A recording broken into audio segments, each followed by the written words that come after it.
আসসালামু আলাইকুম। আমার শ্রদ্ধেয় শিক্ষকদের প্রতি উৎসর্গ আমার এই কবিতা আমি পড়ে শোনাচ্ছি। শিক্ষকের মাথা নুইয়ে দিয়েছ, বাপস করেছ বিশ্বজয়। তুমি কি জানিলে বুকা, এ তোমার জয় নয়।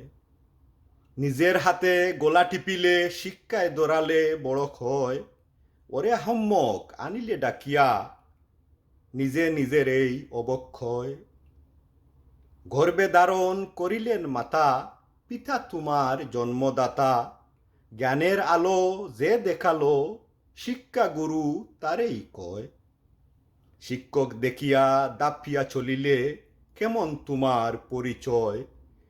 ভাবিস তুমি হয়েছ বড়, করুণা তুমি কাউরে বয়। তবে তুমি নিয় দরিয়া, এদিন তোমার আসিবে ফিরিয়া। পরের জন্যে করিলে যাহা, নিজের জন্যে তাহাই রয়। তোমার আজ এই অধঃপতন, মিলিয়া সকলে এক সমন্বয়। মনে রেখো জাতির ধ্বংস এমনি করিয়া শুরু হয়।